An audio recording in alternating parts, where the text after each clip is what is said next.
নমস্কার বন্ধুরা, tarot for you 222 চ্যানেলের পক্ষ থেকে আজকে আমি নিয়ে এলাম তোমাদের জন্য আবারও একটা নতুন ভিডিও। আমি আশা করব তোমরা খুব ভালো আছো, সুস্থ আছো এবং সবথেকে বড় কথা পজিটিভ আছো।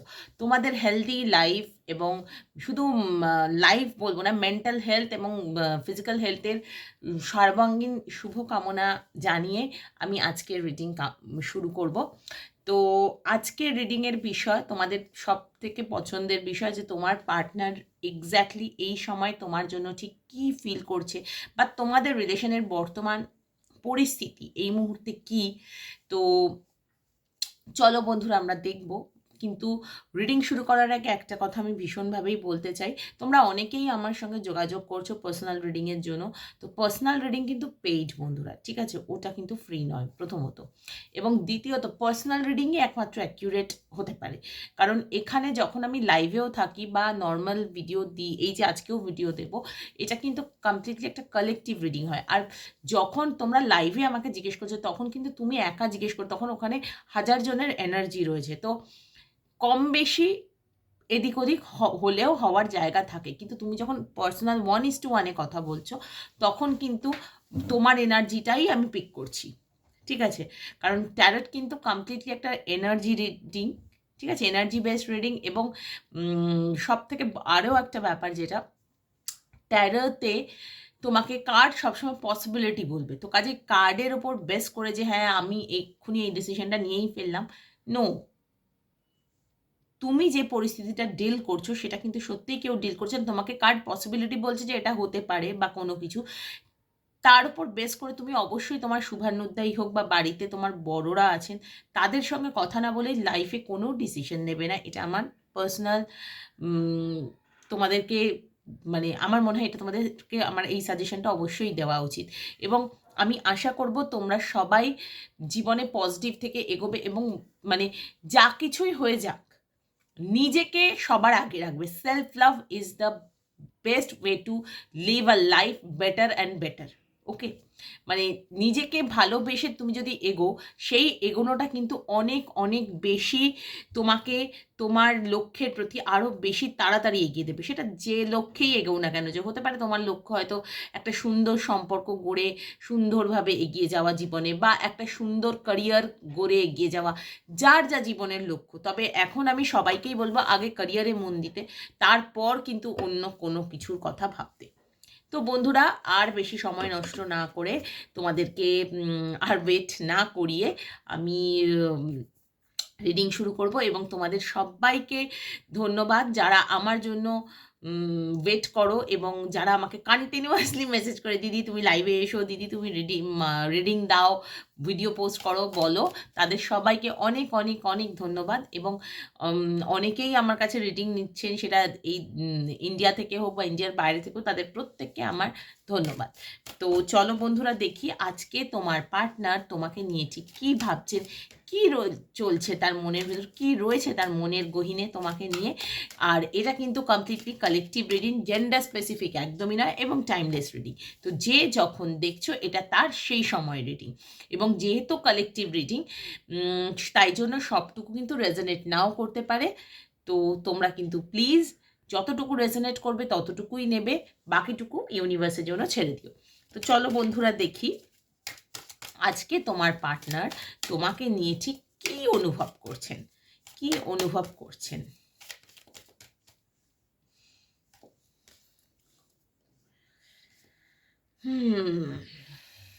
আরে বাপরে,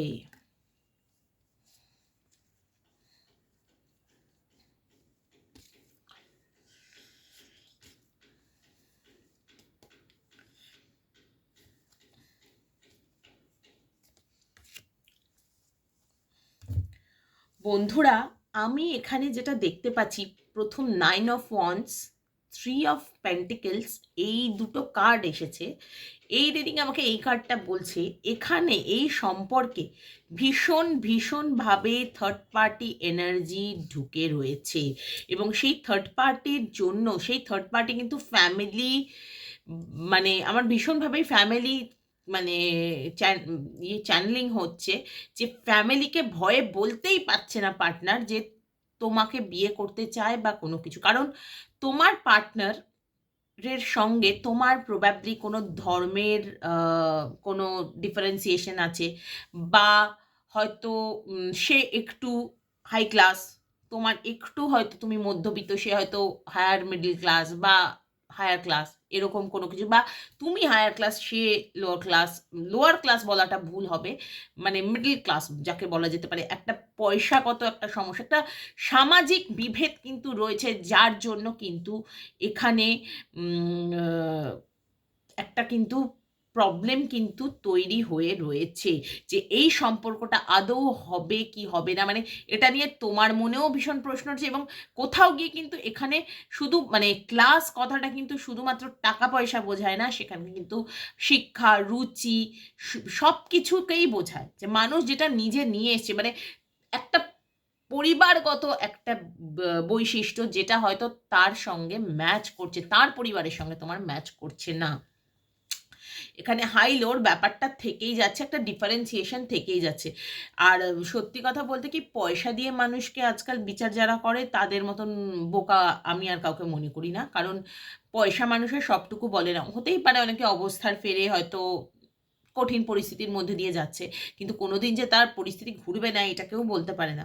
কারণ মানুষের স্বভাব মানুষের পরিচয়, মানুষের ব্যবহার মানুষের পরিচয়।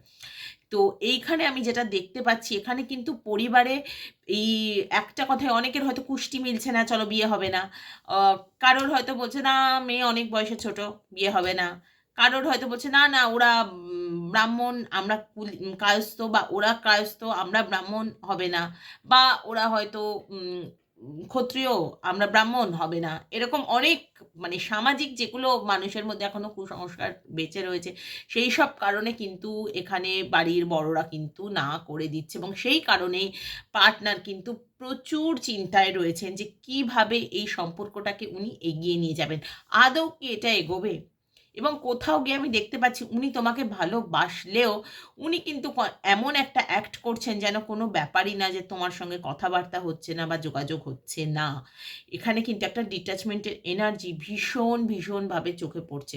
এবং কোথাও গিয়ে তোমার পার্টনারের মনে হচ্ছে যে আমি এত বাড়িতে কথা বলছি, কই ওর তো এই সমস্যাগুলো হচ্ছে না বা কোনো কিছু, মানে একটা ইগো ক্ল্যাশের জায়গাও কিন্তু ভীষণভাবে এসে যাচ্ছে। এবং এখানে কোথাও গিয়ে আমি দেখতে পাচ্ছি তোমার পার্টনার কিন্তু তোমাকে বেশ মানে নিজেকে বেশ সুপিরিয়র মনে করেন। এবং এখন এই সমস্ত পরিস্থিতি উঠে আসাতে উনি চাইছেন কথা বলতে, এস অফ সোর্ডস এসেছে, মানে কিন্তু প্ল্যানিংটা করতে পারছেন না যে কিভাবে কি করবেন। মানে নানা রকম আইডিয়া উনি খুঁজছেন যে কিভাবে তোমার সঙ্গে উনি যোগাযোগ করবেন, বা কিভাবে এই মানে বাড়িতে ব্যাপারটাকে মানাবেন, সব রকম চেষ্টাই উনি কিন্তু করছেন। কিন্তু কি বলতো, মানে সেই হয়তো এক দুদিন বাড়ির লোক চুপ থাকছে, তারপরেই কিন্তু আবার সেটা নিয়ে ঝামেলা বাড়িতে শুরু হয়ে যাচ্ছে। তো কাজেই একটা হলো সাকসেস যাকে বলে, যে ফাঁপা, মানে কোথাও ওনার মনে হচ্ছে যে সাকসেসটা যেন হলো সাকসেস, মানে দুদিন ঠিক থাকলে তিন দিনের দিন কিছু নেই, এরকম একটা মানে এই সম্পর্ককে এগিয়ে নিয়ে যাবে মানে খুবই কঠিন হয়ে দাঁড়াচ্ছে ওনার জন্য পরিস্থিতি। এবং উনি তোমাকেও কমিটমেন্ট দিয়ে রেখেছেন, উনি ছাড়তেও পারছেন না তোমাকে। এবং সেই জায়গাটায় কিন্তু ভীষণ ভীষণভাবেই উনি মানে কি বলবো, মানে উনি বুঝতেই পারছেন না যে এক্স্যাক্টলি আর কতটা ইনভেস্ট করলে নিজেকে এই পরিস্থিতি থেকে বের হতে পারবেন। এবং অনেকেরই আমি দেখতে পাচ্ছি তৃতীয় পক্ষ, তৃতীয় কোনো সম্পর্কের কথা, বা এক্স, অ্যাকচুয়ালি এটা কিন্তু এক্সের কথা বলছি, সেই এক্স কিন্তু ব্যাক করার কথা, মানে সামহাউ তুমি জেনেছো বা কিছু, বা পুরনো সম্পর্কে আটকে থাকার কথা সেগুলো কিন্তু তুমি জেনেছো। এবং সেই ব্যাপারটা কিন্তু মানে এবার তোমাদের মধ্যে একটা বিভেদ সৃষ্টি করছে, যে এখানে কোথাও গিয়ে তুমি ডিট্যাচড হয়ে যাচ্ছ, তোমার ইগোর সঙ্গে ইগো ক্লাস, যে তোমার যদি মানে এক্সের সঙ্গেই এত দহরম মহরম বা এত কথাবার্তা এখনো চলছে, তো লেট মি গো। কারণ উনি এক্সকে ছাড়তে পারছেন না। এই দুটো এনার্জি কিন্তু আমার ভীষণ ভীষণভাবেই মানে ধরা পড়ছে। এবং কোথাও গিয়ে উনি লাইফে স্টেবিলিটি চাইলেও কিন্তু একটু পজেসিভ হয়ে রয়েছেন, যে মানে পজেসিভ হয়ে রয়েছেন, মানে নিজের চিন্তা ভাবনা নিয়ে পজেসিভনেস দেখাচ্ছেন যে কি হয়েছে, কথা বলেছি তো, আমি তো আর ওকে তোমাকে ছেড়ে ওখানে যাচ্ছি না, কিন্তু কথাই বলেছি। কিন্তু এইটা কোথাও গিয়ে তুমিও পজেসিভ হয়ে গেছো যে আমার যে মানুষটি আমার, সে শুধুই আমার থাকবে।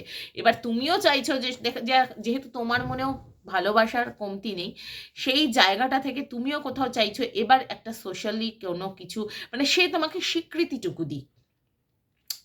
এবং সেই জায়গাটা থেকে কিন্তু তোমার পার্টনার এই মুহূর্তে কমিটমেন্ট দিতে চাইছে না, এবং সে কিন্তু একটু ব্যাকফায়ার করছে, একটু ব্যাকেই চলে যাচ্ছে, এবং নিজে কিন্তু জানে যে সেলফ স্ক্রুটনি সে করছে যে এক্স্যাক্টলি কী করা উচিত, কী করলে বেটার হবে, এবং ভীষণ ভীষণভাবেই কিন্তু চাইছেন উনি যে মানে এক্স্যাক্টলি যেটা করলে দুদিকই ব্যালেন্স থাকবে সেইটা, সেরকম কোনো কিছু করতে চাইছেন। কারণ উনি নিজে খুব ইমোশনালি ব্যালেন্স, মানে উনি তোমাকে ভালোবাসছেন ঠিকই, কিন্তু এক্সের প্রতিও মানে টানটা উনি এখনো ছাড়তে পারেননি, সেই গ্রাজ কিন্তু উনি ধরে রেখেছেন, সেই জন্যই এক্সের সঙ্গে কথাবার্তা বলছেন, আমি সেটা দেখছি। বা এখানে যাদের পারিবারিক সমস্যা, যে পরিবারকে বানাতে পারছে না, পরিবারের প্রতি টানটাও তার রয়েছে, সে পরিবারকেও মানে পরিবার তার কাছে একটা মানে কি বলবো, পরিবারই এমন একটা জায়গা যেখানে সে নিশ্চিন্তে নিজেকে, নিজের ইমোশন বলো, নিজের ফাইন্যান্সিয়ালি বলো, নিজের ফিজিক্যালি বলো, সবভাবেই নিজেকে ইনভেস্ট করতে চায় বা করেছে।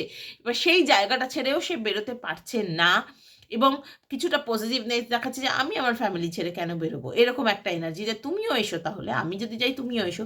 এবার ব্যাপারটা হচ্ছে নিজে ইমোশনালি ভীষণ ভীষণভাবে ব্যালেন্সড এবং ঠান্ডা মাথার মানুষ, এমনি ঠান্ডা মাথায় ভাবছেন যে এই মানে এই যে ওভার ইমোশনাল ফ্লো, এইটাকে উনি কোথায় ইনভেস্ট করলে ঠিকঠাক হবে, এটা হচ্ছে ব্যাপার। এবং খানিকটা এখন এই পরিস্থিতি থেকেই উনি দূরে সরতে চাইছেন, এবং সেটা কিন্তু পরিবারের সঙ্গে বা ওই এক্সের সঙ্গে কথা বলেই, মানে এরকম নয় যে এখানে কিন্তু ফ্রেন্ডলি রিলেশনই দেখছি এখনো অবধি, কিন্তু মানে এক্সের সঙ্গে যোগাযোগটা উনি কিন্তু বন্ধ করতে চাইছেন না। এবং এখানে কিন্তু অনেকেরই ফ্যামিলির সঙ্গে একটু দূরে যাওয়ার এনার্জি, যে চলো এখন একটু ফ্যামিলি টাইম, যে চলো একটু দূরে ঘুরতে যাই বা কোনো কিছু, এরকম এনার্জি আমি দেখতে পাচ্ছি। কিন্তু এত কিছু তোমাকে অ্যাটিটিউড দেখেও মিস কিন্তু তোমাকেই করছেন, মজার কথা হচ্ছে এটা, বেশ মিস করছেন। এবং যেটা এখানে দেখতে পাচ্ছি, কোথাও গিয়ে কিন্তু ভীষণ ভীষণভাবেই উনি মানে তোমাকে তুলনা করে ফেলছেন এই পরিস্থিতির সঙ্গে, যে না আমার ফ্যামিলি যাই হোক, ওর মতন ভালো তো কেউ নেই। কারণ সেই একটা কথা আছে না, তুমি মায়ের মতোই ভালো, সেই মায়ের মতন এনার্জিটা কিন্তু উনি তোমার থেকেই পান। সে এক্স আসুক, ওয়াই আসুক, জেড আসুক, বা নিজের পরিবারের কারোর থেকেও সেই ভালোবাসার জায়গাটা যেন পান না। না, নিজের মা বাবার সঙ্গে তুলনা আমি বলছি না, কিন্তু ইন জেনারেল বলছি। ঠিক আছে? যে মায়ের সঙ্গে যখন তুলনা করছেন, তো ডেফিনেটলি সেটা তো মাকে ইনক্লুড করেই। তো সেই জায়গাটা কিন্তু রয়েছে যে তুমি এতটাই মানে গিভিং এনার্জিতে থাকো, এবং সবাই তোমাকে এতটাই ভালোবাসে যে তোমাকে হারানোর ভয়টাও কিন্তু ওনার মনের মধ্যে চেপে বসেছে, যে আদৌ কি এত ওঠাপড়ার মধ্যে দিয়ে গিয়েও এই সম্পর্কটা কি আদৌ এগোবে? বা কি করবেন উনি? এখন সেটা নিয়ে উনি ভাবছেন, কারণ এখন কিন্তু সম্পর্কে অলমোস্ট গতি নেই বললেই চলে। খানিকটা অন অফ সিচুয়েশন। তো চলো বন্ধুরা, দেখি উনি তোমার জন্য নেক্সট অ্যাকশন কি নিতে চলেছেন। এত ভয় ভয় পেয়ে যিনি সম্পর্কটা একেবারে পেয়েও সম্পর্কটা উনি ছাড়তে পারেননি। তো দেখি চলো বন্ধুরা, তোমার জন্য নেক্সট অ্যাকশন উনি কি নিতে চলেছেন।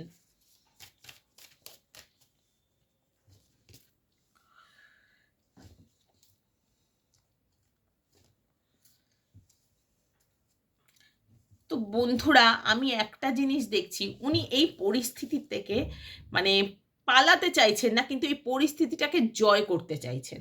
অ্যাট এনি কস্ট এই পরিস্থিতি থেকে জয়ী হয়ে বেরোতে চাইছেন, যে সব দিকই থাকলো, সবাই ওনাকে ভালোবেসেই মানে সিদ্ধান্ত নিল।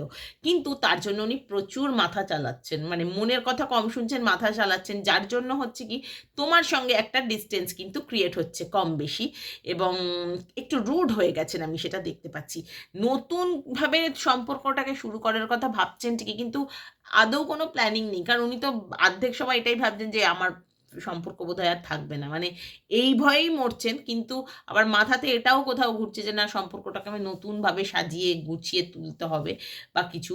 এবং যেটা দেখছি ভীষণ মানে কি বলবো, ওই যে বললাম মাথা চলছে বেশি, সেই জায়গাটায় কিন্তু মানে মানে খুবই বুদ্ধি দিয়ে প্রতিটা স্টেপ ফেলছে, মানে একটা স্টেপ ফেলার জন্য কিন্তু 10 বার চিন্তা করছেন এবং ভীষণ লজিক্যালি ভাবছেন, রেশনালি ভাবছেন। বুঝতে পেরেছো তো? মানে খুব বাস্তববাদী হয়ে উঠেছেন।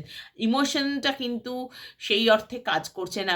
মানে বরং ইমোশনালি ব্যালেন্সড হয়ে গেছে কি, তোমার ইমোশন, ওভার ইমোশন ফ্লো যেটা হচ্ছে সেইটাকে কিন্তু মানে ঠিক আছে ছেলে মানুষই করে ফেলছে এরকম একটা ব্যাপার। কিন্তু উনি কিন্তু খুব মেপে ঝুপে পা ফেলছেন। সেটা আমি দেখতে পাচ্ছি। এবং কোথাও গিয়ে কিন্তু একটু মানে ক্রিটিক্যাল কনভারসেশনও হয়ে যেতে পারে তোমার সঙ্গে, বা হয়তো কথা একটু বন্ধই হয়ে গেল, সেটাও আমি দেখতে পাচ্ছি। তবে হ্যাঁ, এই যে ইমব্যালেন্সড সিচুয়েশন, সেটা কিন্তু আবার কিছুদিনের মধ্যে কেটেও যাবে বন্ধুরা, কিন্তু অলমোস্ট 6 সপ্তাহর আগে নয়। এবং তারপর কিন্তু তোমাদের মধ্যে আবারও একটা নতুন শুরু হবে, এবং সেটা কিন্তু তোমাদের বিয়ে নিয়ে আলোচনার কথা। কিন্তু এর থেকে বেশি কিছু অ্যাকশন এই মুহূর্তে উনি তোমার জন্য নিতে পারছেন না, কারণ উনি সেই পরিস্থিতিতেই নেই। ওই নিজে এক পায়ে গেলে 10 পা পিছোচ্ছেন, কারণ বাড়ির লোককে মানিয়ে বা থার্ড পার্টি পরিস্থিতি, যেটা বললাম যে এক্স ফিরে এসছে বা কিছু, সব দিক ম্যানেজ করে তোমার দিকে এগোনোর জন্য ওনাকেও কিন্তু অনেকগুলো হার্ডেলস পেরোতে হচ্ছে, আমি সেটাই দেখতে পেলাম। তো বন্ধুরা, আজকে এইটুকুই রইলো। তোমরা আমাকে জানিও তোমাদের সঙ্গে ঠিক কতটা রেজোনেট করলো, এবং কতটা তোমাদের মনে হলো যে হ্যাঁ দিদি অলমোস্ট আমার মনের কথাই বলে দিয়েছেন বা কিছু। তো প্লিজ প্লিজ আমাকে কিন্তু জানিও, লাইক করে, মেসেজ করে, এবং অবশ্যই অবশ্যই আমার কাছে যারা পার্সোনাল রিডিং নিতে চাও তারা কিন্তু আমাকে হোয়াটসঅ্যাপেও জানাতে পারো বা কিছু। 9830761244 আমার নাম্বার, সেখানে হোয়াটসঅ্যাপ করবে আগে, কারণ ফোন আমি ধরতে পারি না। তো আগে হোয়াটসঅ্যাপ করো, দেন আমি তোমাদের রিপ্লাই দিয়ে দেবো, এবং কখন টাইমিং দেবো মানে রিডিংয়ের, সেটা আমি তখন তোমাদের বলে দেবো, কেমন? তো আজকে আমি এখানেই শেষ করলাম। তোমরা সবাই ভালো থেকো, এবং কালেকটিভ রিডিং যেটুকু রেজোনেট করবে সেটুকুই নিও, বাকিটুকু ইউনিভার্সের কাছে ছেড়ে দিও। এবং ইউনিভার্সকে অবশ্যই ধন্যবাদ জানিও যে যেটুকুই তোমার সঙ্গে রেজোনেট করলো সেটুকু যেন অবশ্যই তোমার লাইফে সত্যি হয়ে আসে, যে পার্টনার যেন অবশ্যই 6 সপ্তাহ বাদে হলেও তোমার সঙ্গে যেন একটা পরিণতির কথা ভাবে সম্পর্কের ক্ষেত্রে। ঠিক আছে? তো তোমরা সবাই ভালো থেকো, সুস্থ থেকো, এবং অবশ্যই পজিটিভ থেকো। হ্যাঁ বন্ধুরা, ওকে, টাটা।